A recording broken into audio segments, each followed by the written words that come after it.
Today we're going to take a closer look at Spider-Man Miles Morales. We will be comparing graphics and performance between the PlayStation 5 and my $500 gaming PC. The specs are on the screen. Just pause the video for a better look.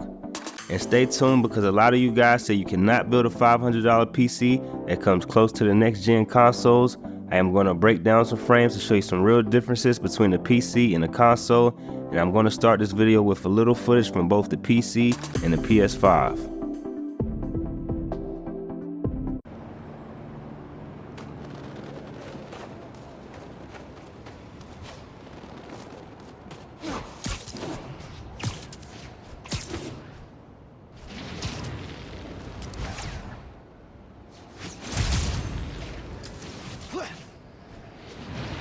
My Christmas charity spectacular was canceled due to masked vigilante mayhem. Gotta be something better on. Been hearing good things about this one. Hello, I'm Danica Hart, and this is the Danicast, where I spotlight the people making a real difference in our city. Today's topic? Yo, Genki. Dude! Rhino? What? Yeah. Where you at? You get into the apartment okay? Yeah, your mom let me in. Unpacked / dumped my Straight up nuts. Definitely spider related. And definitely better than a horn. Oh, loving the suspense. I'm there.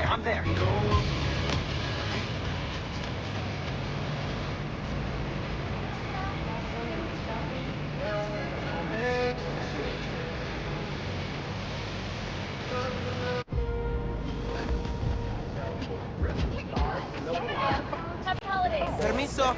Spider-Man coming through.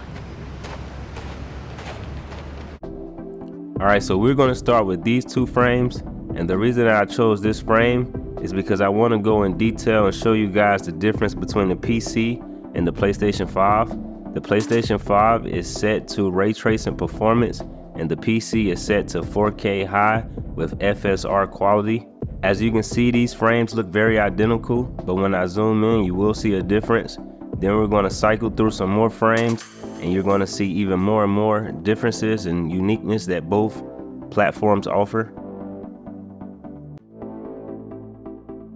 Alright, so we're going to start with the PlayStation 5, and we're going to zoom in 400%. Then we're going to switch to the PC, and we're going to zoom in another 400%. The first thing I want you guys to notice is the glasses. The glasses on the PC look a bit sharper. And then we're going to look at the eyebrow. The eyebrow on the PC also looks a little sharper. If you look at their hair, I pretty much skipped it because the hair looks pretty bad on both of them. FSR looks pretty bad with hair. Now if you look at the hoodie looks a little bit sharper on the PC. The texture looks the same, but the fabric can be seen a lot more. Like the little fabric lines can be seen more on the PC. Then we're going to switch over to like the coat, collar, and the buttons look a little more metallic. Things look a little more sharper, the lines does. Textures look a little bit better on the PC as well. And colors are a lot different on the PC. And I think the textures are a little higher, it seems. Resolution seems to both be at like 1440p, aiming for that 4K, but FSR quality on the PC. Now we're going to go through a couple more frames, starting with Spider-Man. Going from PlayStation 5 to PC. If you look at the tree, it gets a little better when the PC frame comes around. I'll let you guys decide which one looks better to you. Alright, now the PC is about to look a lot better here. And that looks totally amazing. Pay attention to the hair and the skin. As you can see, the colors are starting to change, and they're about to change from here on out. Ray tracing is in the eyes of Spider-Man. No ray tracing right there.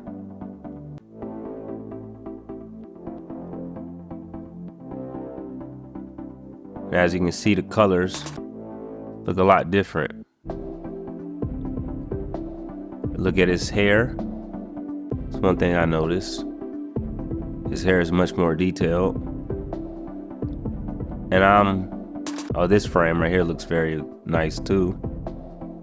And then this is crazy. I should have really seen how the graphics look on on fidelity mode, but if I was to do that, then I would take the PC up to 4K native, so I don't think it'd be much of a difference.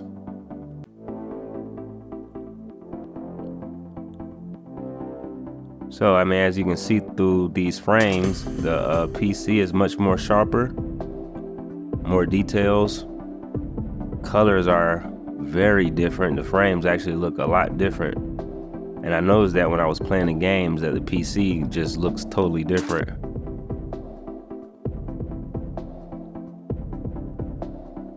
Look at her hair on this frame. Looks nice, but it's much more quality, like a movie. Look at his hair as well. It's a lot more detail. His hair as well. All right, now we're about to go into performance mode, where I was even more surprised. So on the PlayStation, I switched over to 120 hertz mode. And on the PC, I simply went from quality FSR to performance quality, or performance mode. And at first, the PlayStation 5 seemed to be doing a little better. One thing I noticed about a PlayStation 5, the frames will go extremely high and then come back down. But the PlayStation is about to do something weird. I think it's here. And the PlayStation 5 seems to just drop in FPS and go down to 60. On the PC, the frames are more so not going as high, but not going as low as well. So it's really weird. I was really going in this expecting the PlayStation 5 to have better performance, because this $500 gaming computer has a i3. So it has half the cores and half the threads as the PlayStation 5. So, yeah. All right, so now I'm going to switch over, and you get your highest FPS in the city at the roof. So I started at the roof. Then as I'm swinging around, I'm seeing around like 60 FPS on the PS5 and 70 to 80 on the PC. This totally blew my mind. And then I'm gonna go to the ground, and I'm still gonna be maintaining like 70 and 80 on the PC, while the PS5 is just stuck at around 60 and 70. PC is like 70, 80.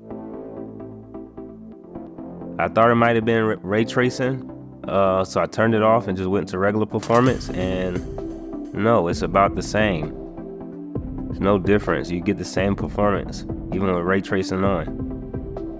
That's never the same on PC, so that's a lot different to how a PC operates. And I get to the top, and you can see I'm at around 100 FPS again. And on the PC, which right, I'm about to show you right here, I just switched over and turned frame generation on, just to show you that a PC wins without frames as far as performance, without frame generation on. But when you turn it on, you have more options. I was locked to 120 because I can't record any higher, but you can go up to like 165 with frame gen on. I know 145, you can hit 145, 144. You can stay locked at 144, so much smoother. So for the conclusion of this video, the PC has great performance, and the PC also has great graphics. I was very surprised when comparing it to the PlayStation. I did not know that the performance would be so much better. And I mean, I pretty much always knew about the graphics. I just didn't know pretty much about the performance. But when we look at the PlayStation has great graphics and great performance as well. But a lot of times people are trying to compare PlayStations to PCs, and this is what I pretty much made my channel for. They're not the same thing. And when you analyze them correctly, or I'm not gonna say I'm the most intelligent person, but when you're actually out there trying to analyze it and look at the difference, the real life differences, I never needed all of this equipment and all these recordings to understand that PCs are a lot different. They're a lot different as far as graphics, and they're a lot different as far as performance. You can even look at this video and see how the colors look a lot different of the PC versus the console. So they're not the same graphics. And as far as performance, when you guys are on consoles are looking for 120 FPS, our 120 FPS on a PC is a lot smoother because of the input latency, and people don't even talk about that, right? That's a whole nother discussion for another video, and I have to research that honestly more so before I can speak on it, because games that I've played and tested, the input latency is a lot worse. But anyway, for the winner of this video, I'm gonna give it to the PC because I would rather play with higher FPS and better graphics. The only way that you can say the PlayStation wins is simple. It's more convenient. And that's usually how the console actually wins at the end of the day.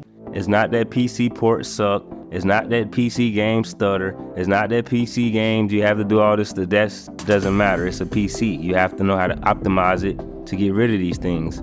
You know, that's the total reason for the platform. It's open. It's not meant to be convenient. And a console should always be convenient and powerful at the same time. It should not be trying to false advertise itself as some form of a powerful PC. So you guys don't end up buying PCs and keep overspending for consoles. But anyway, that's just my opinion. If that's not your opinion, that's totally okay with me. But anyway, if you made it this far in the video, I really do appreciate it.